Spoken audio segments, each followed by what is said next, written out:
Numit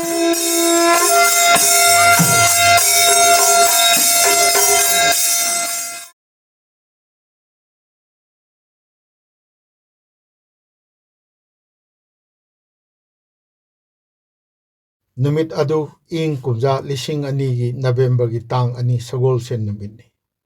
Matam na nungthil pung ani tabadagi pung ahunga minute kunthra manga rom taba phawgi manungdani. Maphamna tidim lambi da Malom Boroimakhong thongdagi Boroimakhong phawba amasung akoibada lapna nakna leiriba khulak amasung lawbuksing. Malom Tulihalgi Boroimakhong mayada yumdom po oina chongthoktuna leiriba Shri Thokchong Kulachandra amasung masanupa ahal Shiva Chandra ani gi yum animak ngasidi mahousaga manadana ichikchi Shri Kulachandra amasung loinabi Srimati Imphal ani natana imung animaki nupi angang yauna mipung khudingmak mayumdagi kha nongchup oirapna kilometer amaromdang lapthokna leiriba Kurau Makhong Lokon gi lawpham amada masagi law yeiba chatnakhri ahal oiraba matai manau ani natana yumda kanamata leihodi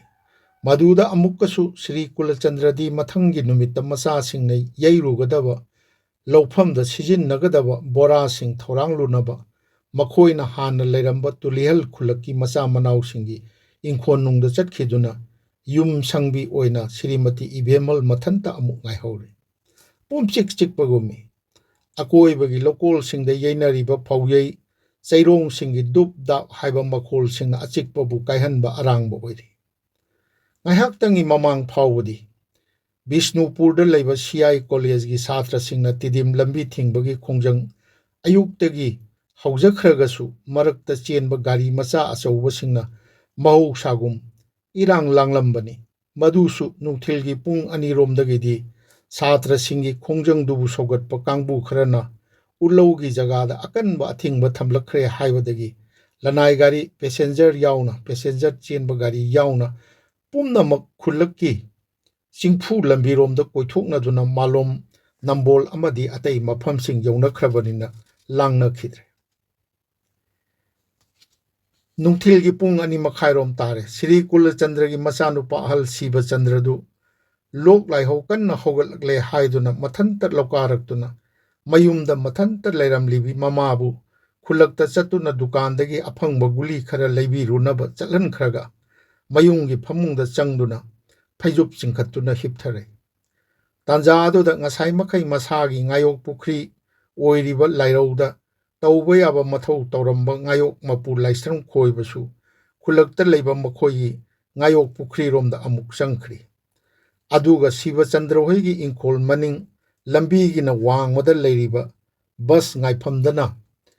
masagi chahi 19 romda ngainariba pakhang masa ani khak Lairik khaw amamam yaladuna bus ngaibagi mawongda amuk pham amuk lep tawduna leiri makhoi anidi ngahaki mamangdagi lambi adomda gari chenna rakhidre haibadu khanglamde bus ngairiba anidugi amadi Chandramani kawi maikaina sakhangnaba oja ama oina leiramlaga manung matam chadana Krista kumja 1948 gi June 10 taibang thadokhraba Sinam tonu singhana puklamba machanupa manga nupi ani punna taret ki manungda manga suba angangni mathakta mayamba ahumga machi amaga makhadana manau amaga machan amaga leiri Chandramani gi mayamba ahal Robinson di leikhidraba mapa ibungo tonu singhagi mahutta sarkar gi thabak phangduna chahi chatliba chahi ingkumja 2002 adugi February thadagi hauna oja oirkladuna makhungangi Malom Mega High School da oja oida purakli makhoigi imung asi apokpi mama ibe masinam ongbi Chandrajini Devi chahi 95 na konduna Malom Tulhel makhalai kaida lei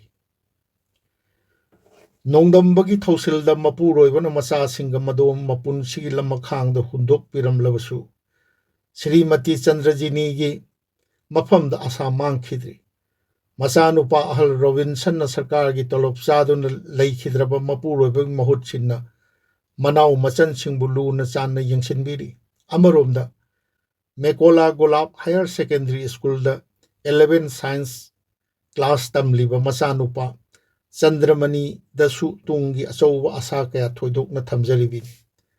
ꯃꯆꯥꯅꯨꯄꯥ ꯆꯟꯗ꯭ꯔꯃꯅꯤ ꯑꯉꯥꯡ ꯑꯣꯏꯔꯤꯉꯩꯗꯒꯤ ꯍꯧꯅ ꯇꯣꯞ ꯇꯣꯞꯄ ꯃꯊꯧꯅꯥ ꯃꯔꯤꯡꯖꯦꯜ ꯑꯃꯒ ꯂꯣꯏꯅꯅ ꯂꯥꯏꯔꯤꯛ ꯐꯅ ꯍꯧꯔꯛꯏ꯫ ꯃꯍꯥꯛꯅ ꯌꯥꯝꯅ ꯑꯉꯥꯡ ꯑꯣꯏꯔꯤꯉꯩ ꯈ꯭ꯔꯤꯁꯇ ꯀꯨꯝꯖꯥ 1949ꯗ ꯅꯣꯡꯃ ꯃꯅꯥꯎꯅꯨꯄꯥ ꯃꯅꯤꯆꯟꯗ꯭ꯔꯅ ꯄꯨꯈ꯭ꯔꯤꯒꯤ ꯏꯁꯤꯡꯗ ꯇꯥꯈꯤꯕꯗ ꯌꯥꯝꯅ ꯑꯉꯛꯄ ꯃꯑꯣꯡꯗ ꯃꯅꯥꯎꯅꯨꯄꯥꯕꯨ ꯀꯟꯈꯤꯕꯒꯤꯗꯃꯛ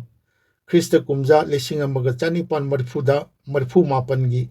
ꯔꯤꯄꯕ꯭ꯂꯤꯛ ꯗꯦ ꯅꯨꯃꯤꯠꯇ ꯚꯥꯔꯠꯀꯤ ꯄ꯭ꯔꯥꯏꯝ ꯃꯤꯅꯤꯁꯇꯔ ꯃꯇꯝ ꯑꯗꯨꯗ ꯔꯥꯖꯤꯕ ꯒꯥꯟꯙꯤꯅ ꯚꯥꯔꯠꯀꯤ ꯊꯧꯅꯥ ꯐꯔꯕ ꯑꯉꯥꯡꯁꯤꯡꯗ ꯕ꯭ꯔꯦꯚꯔꯤ ꯑꯦꯋꯥꯔꯗ ꯄꯤꯈꯤꯕꯗ ꯆꯟꯗ꯭ꯔꯃꯅꯤꯁꯨ ꯌꯥꯎꯈꯤꯕꯅꯤ꯫ ꯑꯄꯣꯛꯄꯤ ꯆꯟꯗ꯭ꯔꯖꯤꯅꯤꯒꯤ ꯃꯐꯝꯗꯗꯤ ꯃꯆꯥꯅꯨꯄꯥ ꯆꯟꯗ꯭ꯔꯃꯅꯤ ꯁꯅꯥ ꯃꯇꯨꯝꯗꯒꯤꯁꯨ ꯃꯇꯨꯝꯅꯤ, ꯅꯨꯡꯁꯤꯅ ꯑꯉꯣꯇꯣꯝꯕ ꯕꯣꯆꯥ ꯍꯥꯏꯅꯁꯨ ꯃꯤꯡꯒꯧꯖꯕꯅꯤ꯫ ꯆꯟꯗ꯭ꯔꯃꯅꯤꯒ ꯕꯁ ꯉꯥꯏꯃꯤꯟꯅꯔꯤꯕ ꯃꯃꯥꯟꯅꯕ ꯑꯃꯗꯨꯅ ꯁꯥꯟꯇꯤꯀꯨꯃꯥꯔ ꯀꯧꯏ꯫ ꯃꯥꯂꯣꯝ ꯇꯨꯂꯤꯍꯜ ꯑꯋꯥꯡ ꯂꯩꯀꯥꯏꯗ ꯂꯩꯕ ꯁꯣꯁꯤꯌꯦꯜ ꯋꯥꯔꯀꯔ ꯁ꯭ꯔꯤ ꯇꯣꯛꯄꯝ ꯁꯃꯔꯦꯟꯗ꯭ꯔ ꯁꯤꯡꯍ ꯑꯃꯁꯨꯡ ꯊꯧꯅꯥꯎꯖꯝ ꯅꯤꯡꯉꯣꯜ ꯊꯣꯏꯕꯤ ꯗꯦꯕꯤ ꯑꯅꯤꯅ ꯄꯣꯛꯆꯕ ꯃꯆꯥꯅꯨꯄꯥ 3 ꯅꯨꯄꯤ ꯑꯃꯒꯤ ꯃꯅꯨꯡꯗ ꯑꯅꯤꯁꯨꯕꯅꯤ꯫ ꯃꯈꯥꯗ ꯃꯅꯥꯎꯅꯨꯄꯥ ꯑꯃꯒ ꯃꯆꯟꯇꯣꯝꯕꯤ ꯑꯃꯒ ꯂꯩꯔꯤ꯫ ꯃꯍꯥꯛꯄꯨ ꯏꯃꯨꯡ ꯃꯅꯨꯡꯅ ꯅꯨꯡꯁꯤꯖꯅ ꯃꯅꯥꯎ ꯌꯥꯏ ꯍꯥꯏꯅ ꯀꯧꯅꯕꯤ꯫ ꯂꯥꯏꯔꯤꯛ ꯐꯅ ꯍꯧꯔꯛꯄ ꯑꯉꯥꯡꯅꯤ꯫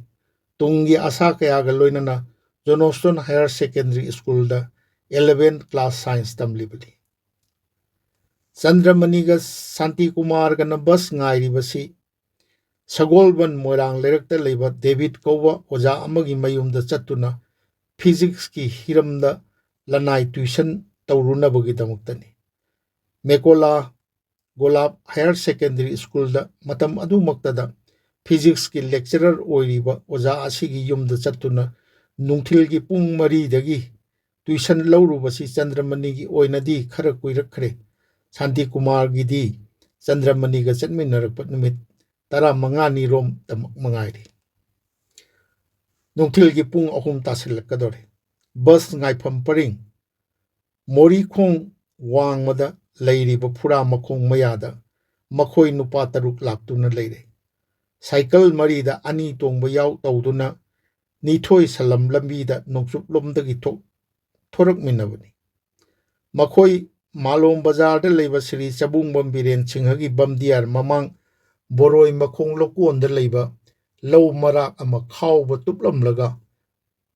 ꯂꯧꯀꯥꯃꯤꯟꯅꯔꯛꯄꯅꯤ꯫ ꯃꯈꯣꯏ 6ꯅ ꯅꯣꯡꯃꯗ ꯁꯪꯉꯝ ꯑꯃꯃꯝꯒꯤ ꯆꯥꯡꯗ ꯇꯨꯞꯀꯗꯕꯗꯨ ꯉꯔꯥꯡ ꯈꯔ ꯍꯦꯟꯅ ꯇꯨꯞꯁꯤꯜꯂꯝꯂꯕꯅ ꯉꯁꯤꯗꯤ ꯈꯔ ꯉꯟꯅ ꯂꯧꯀꯥꯔꯛꯄꯅꯤ꯫ ꯃꯈꯣꯏ 6ꯃꯛ ꯐꯨꯔꯥꯃꯈꯣꯡ ꯍꯦꯛ ꯌꯧꯕꯒ ꯃꯅꯥꯛ ꯅꯛꯅ ꯂꯩꯔꯤꯕ ꯄꯨꯈ꯭ꯔꯤ, ꯊꯥꯡꯖꯝ ꯄꯨꯈ꯭ꯔꯤ ꯍꯥꯏꯔꯒ ꯈꯪꯅꯕ ꯄꯨꯈ꯭ꯔꯤꯗ ꯃꯃꯥꯏ ꯃꯃꯤꯠ ꯇꯥꯊꯣꯛ ꯃꯈꯣꯡ ꯃꯈꯨꯠ ꯍꯥꯝꯗꯣꯛꯃꯤꯟꯅꯗꯨꯅ ꯂꯧꯔꯥꯡ ꯁꯨꯔꯨꯕꯒꯤ ꯃꯐꯤ ꯃꯔꯣꯜ ꯍꯣꯡꯗꯣꯛꯃꯤꯟꯅꯔꯦ꯫ ꯑꯗꯨꯒ ꯐꯨꯔꯥꯃꯈꯣꯡꯗ ꯐꯝꯊꯃꯤꯟꯅꯔꯒ ꯕꯦꯔꯤ ꯃꯩꯈꯦꯠ ꯄꯨꯊꯣꯛꯅꯗꯨꯅ ꯐꯥꯒꯤ ꯖꯣꯒꯥꯏꯒ ꯂꯣꯏꯅꯅ ꯂꯧꯔꯥꯡ ꯁꯨꯔꯨꯕꯒꯤ ꯑꯋꯥꯕ ꯉꯥꯏꯍꯥꯛ ꯄꯣꯊꯥꯊꯣꯛꯅꯕ ꯊꯧꯔꯥꯡꯅꯩ꯫ ꯑꯗꯨꯕꯨ ꯃꯈꯣꯏ 6ꯀꯤ ꯃꯅꯨꯡꯗ 3ꯗꯤ ꯃꯈꯣꯏꯅ ꯍꯌꯦꯡ ꯑꯃꯨꯛ ꯈꯥꯎꯔꯨꯒꯗꯕ ꯂꯧꯐꯝ ꯌꯦꯡꯂꯨꯅꯕ ꯁꯥꯏꯀꯜ 2 ꯄꯨꯗꯨꯅ ꯅꯤꯊꯣꯏ ꯁꯂꯝ ꯂꯝꯕꯤꯗ ꯑꯃꯨꯛ ꯆꯪꯁꯤꯟꯅꯈ꯭ꯔꯤ꯫ ꯂꯩꯍꯧꯔꯤꯕ ꯃꯈꯣꯏ 3ꯅ ꯐꯨꯔꯥꯃꯈꯣꯡꯗ ꯐꯝꯗꯨꯅ ꯕꯦꯔꯤꯒꯤ ꯃꯩꯈꯨ ꯃꯔꯛꯇ ꯄꯨꯟꯁꯤꯒꯤ ꯑꯋꯥ ꯅꯨꯡꯉꯥꯏ ꯋꯥꯔꯤꯕꯨ ꯐꯥꯒꯤ ꯑꯣꯟꯊꯣꯛꯇꯨꯅ ꯂꯥꯏꯊꯣꯛꯍꯟꯅ ꯅꯣꯛꯊꯣꯛꯃꯤꯟꯅꯍꯧꯔꯤ꯫ ꯂꯧꯐꯝ ꯌꯦꯡꯕ ꯆꯠꯈ꯭ꯔꯤꯕ 3 ꯑꯗꯨꯅ ꯂꯥꯏꯁ꯭ꯔꯝ ꯇꯣꯝꯕ ꯁꯤꯡꯍ ꯆꯍꯤ 90, ꯅꯥꯎꯔꯦꯝ ꯑꯍꯟꯕꯤ ꯁꯤꯡꯍ ꯆꯍꯤ 35 ꯑꯃꯁꯨꯡ ꯃꯨꯇꯨꯝ ꯏꯕꯣꯕꯤ ꯁꯤꯡꯍ ꯆꯍꯤ 23 ꯀꯧꯏ꯫ ꯐꯨꯔꯥꯃꯈꯣꯡꯗ ꯃꯈꯣꯏꯕꯨ ꯉꯥꯏꯅ ꯄꯣꯊꯥꯅꯍꯧꯔꯤꯕ 3ꯅ ꯅꯥꯎꯔꯦꯝ ꯔꯥꯖꯦꯟꯗ꯭ꯔꯣ ꯁꯤꯡꯍ ꯆꯍꯤ 38, ꯑꯃꯥꯛꯆꯝ ꯔꯘꯨꯃꯅꯤ ꯁꯤꯡꯍ ꯆꯍꯤ 34 ꯑꯃꯁꯨꯡ ꯂꯥꯏꯁ꯭ꯔꯝ ꯁꯨꯔꯆꯟꯗ꯭ꯔ ꯁꯤꯡꯍ ꯆꯍꯤ 30ꯅꯤ꯫ ꯃꯈꯣꯏ 6ꯃꯛ ꯅꯝꯕꯣꯜꯒꯤ ꯁꯥꯅꯣꯏ ꯀꯣꯂꯦꯖ ꯂꯣꯝꯗ ꯂꯝꯖꯥꯎꯗꯒꯤ ꯂꯝꯈꯥꯏꯗꯨꯅ ꯆꯪꯁꯤꯟꯈ꯭ꯔꯤꯕ ꯂꯝꯕꯤꯗ ꯀꯤꯂꯣꯃꯤꯇꯔ 4ꯔꯣꯝ ꯆꯪꯁꯤꯜꯂꯒ ꯂꯩꯔꯤꯕ ꯅꯝꯕꯣꯜ ꯅꯥꯎꯔꯦꯝ ꯑꯋꯥꯡ ꯂꯩꯀꯥꯏꯗꯒꯤ ꯉꯥꯛꯇꯅꯤ꯫ ꯆꯍꯤꯗ ꯑꯃꯒ ꯑꯃꯒ ꯈꯦꯟꯅꯖꯔꯒꯁꯨ ꯃꯈꯨꯡꯒꯪꯗ ꯑꯃꯅ ꯑꯃꯒꯤ ꯑꯋꯥ ꯑꯅꯥ ꯇꯥꯊꯣꯛ ꯇꯥꯁꯤꯟ ꯇꯧꯃꯤꯟꯅꯗꯨꯅ ꯂꯣꯏꯅꯕ ꯃꯔꯨꯞ ꯃꯄꯥꯡ ꯉꯥꯛꯇꯅꯤ꯫ ꯃꯈꯨꯡꯒꯪ ꯅꯝꯕꯣꯜ ꯅꯥꯎꯔꯦꯝꯒꯤ ꯑꯀꯣꯏꯕꯗ ꯂꯩꯔꯤꯕ ꯂꯧꯐꯝꯁꯤꯡꯗꯤ ꯂꯧ ꯎꯕꯗꯒꯤꯗꯤ ꯉꯥ ꯌꯣꯛꯄꯅ ꯍꯦꯟꯅ ꯈꯨꯗꯣꯡ ꯆꯥꯅꯕꯅ ꯂꯧ ꯊꯣꯏꯅ ꯎꯅꯗ꯭ꯔꯦ ꯑꯗꯨꯅ ꯃꯥꯏꯀꯩ ꯑꯁꯣꯝꯒꯤ ꯅꯨꯄꯤꯁꯤꯡꯗꯤ ꯂꯧꯁꯨ ꯂꯧꯔꯣꯛ ꯄꯟꯊꯥꯁꯤꯡꯗ ꯃꯔꯨ ꯑꯣꯏꯅ ꯃꯥꯂꯣꯝ ꯃꯥꯏꯀꯩꯒꯤ ꯂꯧꯐꯝꯁꯤꯡꯗ ꯂꯧꯔꯥꯡ ꯁꯨꯕ ꯆꯠꯅꯩ ꯅꯨꯡꯊꯤꯜꯒꯤ ꯄꯨꯡ 3:15 ꯔꯣꯝ ꯇꯥꯁꯤꯜꯂꯛꯑꯦ ꯃꯌꯨꯡꯒꯤ ꯐꯃꯨꯡꯗ ꯍꯤꯞꯂꯤꯕ ꯁꯤꯕꯆꯟꯗ꯭ꯔꯗꯨ ꯃꯃꯥꯅ ꯒꯨꯂꯤ ꯂꯩꯔꯛꯄ ꯉꯥꯏꯔꯤꯕꯅꯤꯅ ꯃꯁꯥ ꯉꯝꯗ꯭ꯔꯕꯁꯨ ꯃꯅꯥꯀꯣꯡꯗꯤ ꯁꯤꯡꯂꯤ ꯇꯥꯟꯖꯥ ꯑꯗꯨꯗ ꯃꯍꯥꯛꯅ ꯂꯧꯀꯥꯔꯛꯈꯤꯕ ꯃꯇꯝ ꯐꯥꯎꯕꯗ ꯃꯈꯣꯏꯒꯤ ꯂꯧ ꯌꯩꯐꯝꯒꯤ ꯂꯧꯔꯤꯁꯤꯡꯗ ꯆꯦꯟ ꯆꯣꯡꯗꯨꯅ ꯁꯥꯟꯅꯍꯧꯕꯤ ꯃꯅꯥꯎꯅꯨꯄꯥ ꯄ꯭ꯔꯦꯝꯆꯟꯗ꯭ꯔꯅ ꯄꯣꯛꯄ ꯄꯤꯛꯂꯤꯕꯤ ꯃꯆꯥꯅꯨꯄꯤ ꯑꯕꯦꯅꯥꯎ ꯆꯍꯤ 3 ꯆꯥꯎꯕ ꯆꯍꯤ 3 ꯇꯣꯝꯕꯣꯏ ꯆꯍꯤ 2 ꯑꯍꯨꯝ ꯑꯗꯨꯁꯨ ꯂꯕꯨꯛꯇꯒꯤ ꯍꯜꯂꯛꯇꯨꯅ ꯊꯣꯡꯒꯥꯜ ꯆꯪꯂꯛꯂꯒ ꯁꯨꯃꯥꯡ ꯌꯧꯁꯤꯜꯂꯛꯄꯒꯤ ꯁꯧꯍꯨꯝ ꯐꯪꯏ ꯄꯨꯡ 19:19 ꯂꯣꯝ ꯆꯠꯂꯝꯂꯒꯅꯤ ꯕꯁ ꯉꯥꯏꯔꯤꯕ ꯆꯟꯗ꯭ꯔꯃꯅꯤꯒꯤ ꯃꯌꯥꯝꯕ ꯑꯍꯜ ꯔꯣꯕꯤꯟꯁꯟꯗꯨ ꯍꯧꯈꯤꯕ ꯂꯩꯕꯥꯛꯄꯣꯛꯄ ꯅꯨꯃꯤꯠꯇꯒꯤ ꯃꯈꯣꯏꯗ ꯀꯕꯣ ꯋꯥꯛꯆꯤꯡꯗꯒꯤ ꯂꯥꯛꯇꯨꯅ ꯂꯩꯔꯛꯈꯤꯕꯤ ꯃꯃꯥꯕꯣꯛ ꯃꯃꯥꯒꯤ ꯃꯆꯦ ꯕꯨ ꯊꯤꯜꯂꯨꯅꯕ ꯃꯈꯣꯏꯒꯤ MNB ꯁ꯭ꯀꯨꯇꯔ MNB 8695 ꯃꯅꯤꯡꯗ ꯃꯃꯥꯕꯣꯛꯄꯨ ꯇꯣꯡꯍꯜꯂꯒ ꯂꯩꯔꯧ ꯃꯆꯤꯟꯒꯤ ꯂꯝꯈꯥꯏꯔꯣꯝꯗꯒꯤ ꯊꯧꯗꯣꯛꯂꯛꯇꯨꯅ ꯃꯣꯔꯤꯈꯣꯡ ꯅꯠꯇ꯭ꯔꯒ ꯕꯣꯔꯣꯏꯃꯈꯣꯡ ꯊꯣꯡ ꯂꯣꯝꯗ ꯑꯩꯈꯣꯏ ꯆꯠꯈꯠꯂꯛꯏ ꯂꯥꯞꯇꯛꯅ ꯑꯋꯥꯡꯂꯣꯝꯗꯒꯤ ꯁꯤꯐꯥꯏꯒꯤ ꯒꯥꯔꯤ ꯑꯍꯨꯝꯁꯨ ꯌꯥꯡꯅ ꯊꯧꯒꯠꯂꯛꯂꯤ ꯏꯅꯛ ꯅꯛꯅ ꯃꯣꯄꯦꯠ ꯑꯃꯗ ꯃꯣꯄꯦꯠꯇꯨꯒꯤ ꯅꯝꯕꯔꯅꯤ ꯍꯦꯔꯣꯄꯨꯛ MN 012275 ꯅꯤ ꯅꯨꯄꯥ ꯑꯅꯤ ꯄꯨꯟꯅ ꯇꯣꯡꯃꯤꯟꯅꯗꯨꯅ ꯔꯣꯕꯤꯟꯁꯟ ꯑꯃꯗꯤ ꯃꯃꯥꯕꯣꯛꯀꯤ ꯃꯇꯨꯡ ꯑꯣꯏꯔꯞꯅ ꯑꯋꯥꯡꯂꯣꯝꯗꯒꯤ ꯊꯧꯒꯠꯂꯛꯂꯤ ꯄꯨꯡ 3:10 ꯌꯧꯔꯛꯂꯤ ꯂꯝꯐꯦꯜꯗ ꯂꯩꯕ ꯁꯦꯇꯜꯃꯦꯟ ꯑꯣꯐꯤꯁꯇ ꯃꯟꯗꯜ ꯑꯣꯏꯕ శ్రీ ꯒꯨꯔꯨꯃꯌꯨꯝ ꯕꯥꯄꯨ ꯁꯔꯃ ꯆꯍꯤ 50ꯁꯨ ꯃꯌꯨꯝꯗ ꯂꯧ ꯌꯩꯕꯒꯤ ꯂꯥꯡꯍꯧꯔꯤꯕ ꯀꯌꯥꯒꯤ ꯈꯟꯅ ꯃꯁꯥꯒꯤ ꯕꯖꯥꯖ ꯁ꯭ꯀꯨꯇꯔ MN 01E 9137 ꯌꯥꯡꯂꯞ ꯊꯧꯗꯨꯅ ꯂꯥꯏꯔꯦꯟꯖꯝꯗ ꯂꯩꯕ ꯃꯌꯨꯝ ꯃꯥꯏꯀꯩ ꯄꯥꯡꯂꯛꯄꯅ ꯂꯥꯏꯔꯧ ꯌꯧꯁꯤꯜꯂꯛꯏ ꯌꯥꯡꯅ ꯊꯧꯔꯛꯈꯤꯕ ꯁꯤꯐꯥꯏꯁꯤꯡ ꯑꯗꯨ ꯇꯨꯂꯤꯍꯜ ꯏꯌꯥꯔꯄꯣꯔꯠꯇ ꯕꯦꯖ ꯇꯧꯕ ꯑꯩꯈꯣꯏꯒꯤ 9ꯁꯨꯕ ꯑꯁꯥꯝ ꯔꯥꯏꯐꯜꯁꯀꯤ ꯀꯥꯡꯕꯨꯅꯤ ꯑꯍꯨꯝꯗꯨ ꯕꯁ ꯉꯥꯏꯔꯤꯕ ꯆꯟꯗ꯭ꯔꯃꯅꯤ ꯑꯃꯁꯨꯡ ꯁꯥꯟꯇꯤꯀꯨꯃꯥꯔ ꯑꯅꯤꯒꯤ ꯃꯤꯠꯃꯥꯡꯗ ꯃꯃꯥꯡ ꯏꯊꯪ ꯊꯪꯕ ꯑꯆꯧꯕ ꯒꯥꯔꯤ ꯑꯗꯨꯅ ꯁꯛꯇꯤꯃꯥꯟꯅꯤ ꯃꯣꯄꯦꯠ ꯑꯃꯁꯨꯡ NV ꯁ꯭ꯀꯨꯇꯔ ꯑꯅꯤꯃꯛꯀꯤ ꯃꯃꯥꯡ ꯊꯥꯡꯒꯠꯂꯗꯨꯅ ꯃꯣꯔꯤꯈꯣꯡ ꯕꯣꯔꯣꯏꯃꯈꯣꯡ ꯊꯣꯡ ꯂꯥꯟꯊꯣꯔꯛꯏ ꯃꯌꯥꯏ ꯊꯪꯕ ꯒꯥꯔꯤ ꯖꯤꯞꯁꯤ ꯑꯗꯨꯅ ꯊꯣꯡ ꯂꯥꯟꯒꯦ ꯇꯧꯔꯛꯏ ꯑꯗꯨꯒ ꯃꯇꯨꯡ ꯏꯊꯪ ꯊꯪꯕ ꯈꯔ ꯆꯥꯎꯕ ꯒꯥꯔꯤ 5 ꯇꯣꯅꯔ ꯑꯗꯨꯅ ꯂꯥꯏꯔꯧ ꯃꯆꯤꯟ ꯍꯦꯟꯗꯣꯔꯛꯀꯦ ꯇꯧꯏ ꯃꯇꯥꯡ ꯑꯗꯨꯃꯛꯇꯗ ꯏꯀꯪ ꯈꯪꯍꯧꯗꯅ ꯇꯤꯗꯤꯝ ꯂꯝꯕꯤꯒꯤ ꯅꯣꯡꯄꯣꯛ ꯆꯤꯗꯥꯏ ꯄꯔꯤꯡꯗ ꯂꯩꯔꯤꯕ ꯂꯥꯏꯔꯧꯒ ꯇꯤꯗꯤꯝ ꯂꯝꯕꯤꯒ ꯇꯥꯏꯅꯕ ꯈꯥ ꯊꯪꯕ ꯆꯨꯊꯦꯛꯇꯒꯤ ꯆꯥꯎꯔꯥꯛꯅ ꯃꯤꯇꯔ 60 ꯔꯣꯝ ꯂꯝꯕꯤ ꯆꯤꯗꯥꯏꯒꯤ ꯄꯔꯤꯡꯗ ꯆꯠꯈꯠꯂꯒ ꯂꯝꯕꯤꯒꯤ ꯀꯣꯏꯂꯥꯁ ꯃꯈꯥ ꯂꯥꯏꯔꯧ ꯃꯄꯥꯟꯗ ꯐꯨꯝꯂꯝꯕ ꯕꯣꯝ ꯑꯃ ꯑꯍꯧꯕ ꯃꯈꯣꯜꯒ ꯂꯣꯏꯅꯅ ꯄꯣꯈꯥꯏꯔꯛꯏ ꯕꯣꯝ ꯄꯣꯈꯥꯏꯕꯒꯤ ꯃꯈꯣꯜꯗ ꯁꯤꯐꯥꯏꯒꯤ ꯒꯥꯔꯤ ꯑꯍꯨꯝꯗꯨ ꯆꯞ ꯂꯦꯞꯄꯤ ꯑꯀꯣꯏꯕꯗ ꯂꯧꯔꯥꯡ ꯁꯨꯔꯤꯕ ꯈꯨꯟꯖꯥ ꯈꯨꯗꯤꯡꯃꯛꯁꯨ ꯏꯉꯛ ꯉꯛꯅꯅ ꯂꯧꯔꯥꯡ ꯁꯨꯕ ꯂꯦꯞꯅꯗꯨꯅ ꯕꯣꯝꯒꯤ ꯈꯣꯟꯖꯦꯜ ꯊꯣꯔꯛꯂꯤꯕ ꯑꯗꯣꯝꯗ ꯑꯃꯠꯇ ꯑꯣꯏꯅ ꯌꯦꯡꯅꯩ ꯑꯗꯨꯕꯨ ꯈꯨꯗꯛꯇꯨꯗ ꯑꯃꯨꯛ ꯅꯣꯡꯃꯩ ꯄꯪꯀꯥꯞꯇ ꯀꯥꯞꯂꯛꯄ ꯃꯈꯣꯜ ꯇꯥꯔꯛꯄꯗꯒꯤ ꯃꯍꯩ ꯃꯥꯅ ꯂꯦꯞꯅꯔꯝꯕ ꯖꯒꯥꯗ ꯎꯞꯁꯤꯟ ꯄꯥꯛꯊꯅꯩ ꯕꯣꯝ ꯄꯣꯈꯥꯏꯔꯛꯄꯒꯤ ꯃꯈꯣꯜ ꯑꯗꯨꯗ ꯎꯏꯔꯣꯟ ꯇꯧꯊꯗꯨꯅ ꯐꯃꯨꯡꯗ ꯍꯤꯞꯂꯤꯕ ꯁꯤꯕꯆꯟꯗ꯭ꯔꯗꯨ ꯈꯪꯄ꯭ꯔꯦꯛ ꯈꯪꯍꯜꯂꯤ ꯇꯥꯟꯖꯥ ꯑꯗꯨꯃꯛꯇꯗ ꯃꯅꯥꯎꯅꯨꯄꯥꯅ ꯄꯣꯛꯄ ꯄꯤꯛꯂꯤꯕꯤ ꯅꯨꯄꯤ ꯃꯆꯥ ꯑꯍꯨꯝꯗꯨ ꯃꯥꯒꯤ ꯃꯅꯥꯛꯇ ꯏꯄꯥ ꯄꯥꯈꯠ ꯏꯊꯛ ꯊꯛꯀꯠ ꯄꯥꯖꯤꯍꯟ ꯀꯧꯔꯗꯨꯅ ꯆꯦꯟꯁꯤꯜꯂꯛꯏ ꯂꯣꯏꯅꯅ ꯕꯣꯝꯒꯤ ꯃꯇꯨꯡꯗ ꯅꯣꯡꯃꯩꯒꯤ ꯃꯈꯣꯜ ꯇꯥꯔꯗꯨꯅ ꯁꯤꯕꯆꯟꯗ꯭ꯔꯗꯨ ꯏꯄꯥ ꯄꯥꯈꯠ ꯐꯃꯨꯡꯗꯒꯤ ꯍꯧꯒꯠꯂꯒ ꯂꯝꯖꯥꯎꯔꯣꯝ ꯊꯪꯕꯗ ꯂꯩꯔꯤꯕ ꯀꯥꯔꯣꯝꯗ ꯆꯦꯟꯁꯤꯜꯂꯤ ꯑꯗꯨꯒ ꯖꯥꯂꯤ ꯈꯥꯗꯨꯅ ꯐꯥꯠꯂꯤꯕ ꯊꯣꯡꯅꯥꯎꯗꯒꯤ ꯂꯝꯕꯤꯔꯣꯝꯗ ꯌꯦꯡꯂꯨꯏ ꯁꯤꯐꯥꯏ ꯉꯥꯛꯇꯒꯨꯝ ꯎꯕꯒꯤ ꯃꯊꯛꯇ ꯅꯣꯡꯃꯩ ꯀꯥꯞꯄꯒꯤ ꯃꯈꯣꯜꯁꯤꯡꯗꯨꯗ ꯏꯊꯛ ꯊꯛꯀꯠꯂꯒꯁꯨ ꯃꯥꯒꯤ ꯃꯇꯨꯡꯗ ꯀꯞꯇꯨꯅ ꯆꯦꯟꯁꯤꯜꯂꯛꯂꯤꯕꯤ ꯃꯆꯥꯅꯨꯄꯤ ꯑꯍꯨꯝꯃꯛꯄꯨ ꯀꯣꯟꯁꯤꯟꯗꯨꯅ ꯃꯥꯡꯒꯣꯜꯗ ꯆꯦꯟꯊꯣꯔꯛꯂꯒ ꯃꯆꯥꯁꯤꯡ ꯑꯗꯨꯕꯨ ꯀꯣꯟꯁꯤꯟ ꯂꯩꯃꯥꯏꯗ ꯎꯞꯇꯨꯅ ꯈꯥꯡꯏ सिफाइना नोंमै कापा होरखिबदु मनिंग इथंग थंग गाड़ी रोमदगिनी चैरक अदुदा बोंगी मखोलदा इथक थकटना मिटकुप खरदंग संगक नरुरबा फुरा मखोंदा फमिनरिबा रघुमनी राजेंद्र सूरचंद्र अहुंगी मनुंगदा सूरचंद्र दुदी खंगलाक खंजिन सलमदा लेरिबा साइकिल अनी ताना चेंसिलगा अमा ताप लौदुना तोंखलगा नोंचुप पांगना लेजबी थादुना थौखी अदुबु खरा चलगा सलमदा चरु हापतुना खामलंबा ट्रक गाड़ी अमदा भाप तादन थेंजिलुबदगी सलमगी मखा थंगबा लौबुक लोमदा तासिल्ली महाकना तासिल्लुरिबा लौबुकी जगह अदुवाइदगी पंगलाप लापतना लौरांग सुरंबा मियोय खरा लौबुकी लेमाइदा पाक्थ लेनरंबा उबदगी महाकसु उपसित सितुना मखोयरोमदा चंगसिल्लगा पाक्थमिनरुई सूरचंद्रना चेनखिबा उबदा राजेंद्रसु कदोमदनो खंगदा फुक हौगलगा लबुक लोमदा चेनसिल्ली अदुबु मादी खंगौदना इनक नकना लेरंबा कोंकुट अमदा तुसिंदुना तासिनबदगी मफम अदुदा अदुमक लोतुना लेरे मखोय अनीगा फमिनरंबा रघुमनी करम तौखरे हाइबदु मखोय खंगदे तांजा अदुददी गाड़ी अहुममक्तगी सिपाही सिंह गाड़ीदगी चोंथनरक्तुना माइकई खुदिंगमक्ता नोंमै कापलबगुम लबुक्ता पाक्थनरिबा लौरांग सुबसिंग खक्ता नतना अनकपा अरापगी खुलक्ता लेनरिबा खुंजा कयाना तानरई तेलबा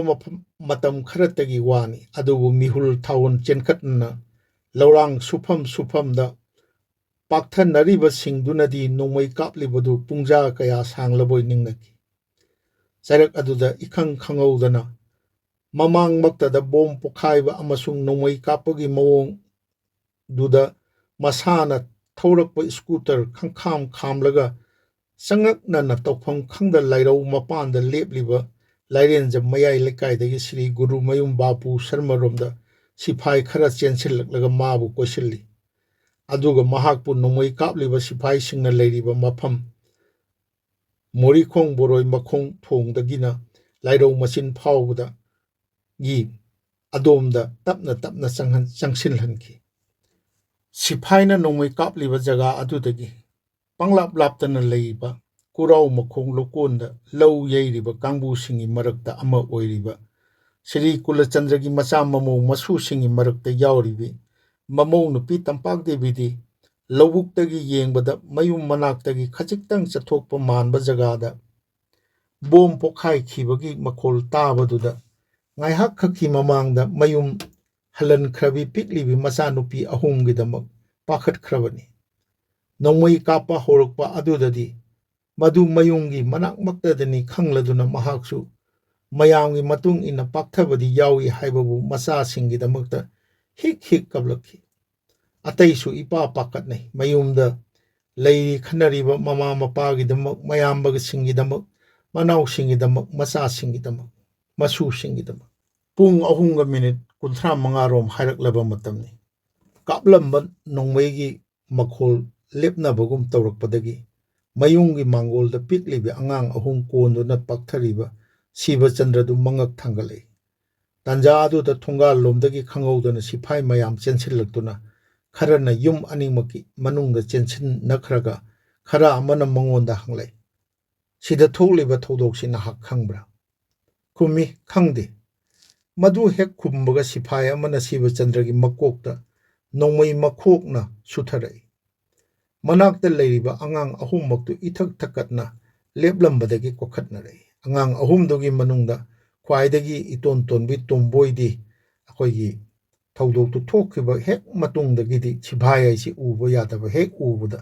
अखोइगी हेक्ता कप लाउदना तौबा इथक थकटना कप लाउदना तौए हादना ममा इबेमा तंपाकना आइंगोंदा तमखी शिव चंद्रदा योमसिल्लिबा सिपाहीसिंग अदुना मपालोमदा थोखिरमदाइदा अमना मैतैरोलदा हाइरम्मी नंगी युमसिदा नहा लेरमदबा नराइबक फबनी नोंमै कापा लेपकक तौरखिबदुदा अदी फुरा मखोंग मया नकना लेबा कोंकुट अमदा तान चानना तुसिल्लुबदगी लोटलिबा राजेंद्रदु मंगक थांगतुना लमजावरोमदा येंगलाई मधु उरबा सिपाही अमना राजेंद्रबु लाव नत्रबदि कापकनी हाइबगी इंगित्ता मखुट खत्तुना कौरे राजेंद्रसु उपाय लेतदुना कोंकुत्तगी हौगलगा मखुट थांगतुना सिपाही रोमदा संगसिल्ली मनाक हेक यौबदगदी करीगु मत्त वहंग पाहोंगदना ममाइदा हाना खुपाकना थाजिनबी नोंमई मखोकना मयांगलेंदा सुथबी मखुट अमसुंग मखोंगदा नोंमई मतोना अकनबा साफुदा थिंजिनबी अदुगा लंबीगी कोलास मथक्ता लोंगना इंथुरगा मथबाकता बुटना नेटलगा नोंमई कापकदबगी मतोना मथबाकता नम्मी राजेंद्रोदी चैनाखोल खांगबदा सी बगीदी थोयना खल्लुद्रदुना ममित उइसिल्ली तांजा अदुमक्तदा मैतेरोल थोकपा सिपाही अमना माबु चिंखलगा हंगी नंग कदाइदा चलुबनो करीसु खल्लुदना मचिंदा थोरकपदु खुमी लौबुक्ता लौ खाउजरुबनी सार मदुदा सिपाही अदुना महाकपु इंथुबो मखै इंथोरकलगा लौरई अदुदी लबुक लोमदा चेनखरो अदुददी राजेंद्रोदु मसागी हक्चांग सरुक कयादा ई थोक्तुना मसा पुम्बा इहिंग नाहिंग सारबसु चैनाखोल फाउदना मथवाई हिंगबगी तांजा फंगलबनी खन्ना मथवाई खुबाकता हापतुना चेलई खरा चेलकलबा मतुंगदा नंबोल माइकैदा पाना मना योनबगी हेक हेक चटपा तत्तना थेंगनखरबा मयांग मचा अमा ममाई ममित इहिंग नाहिंग साना कपतुना चलंबा थेंगनबदगी मखोय अनि कपमिन्नदुना अमुक चेनमिन्नरई खरा अमुक चेलकलगदी लबुकता पाक्थरंबा सूरचंद्रगा थेंगनदुना मकोय पुन्ना बमदियार जी नकना लैरबा खुंगंगनी अदोमदा ताना अमुक चेनमिन्नरई मरक अदुदा राजेंद्रगा सूरचंद्रगा ngasai phura makhongda makhoiga phaminnakiba raghumanigi maramda hangnai khangbadi makhoi animak amatta khangnade lambida mamang ithang thangna lakhiba siphagi achauba gari du mamai leithoklaga lairogi machinda haijilliba lamkhai makha lambida tulihal khulak tam thaujalai gari mamang amasung tungda makhongna cheliba amadi garida tongliba sipai singna kaplakpa nongmei makhol amuk tanarai matang asida aihakna matam ama phongjaramba thagi sefong sanathong gi November 2000 gi khufongda yaukhiba lang amasung ten gi marakta piroi pikhamnaraba lanjadraba thawai sing malom MEEHAAT November 2 2000 sagol sen haina thamjakhiba reporting adu mathang manau naina khwaigi mafamda thamjaba asigi ani suba tangkak matang asida loisinjage tabiriba yengbiriba khwaigi mafamda mahoksagum Sanathongi Manindra Konsam aihakna noluksari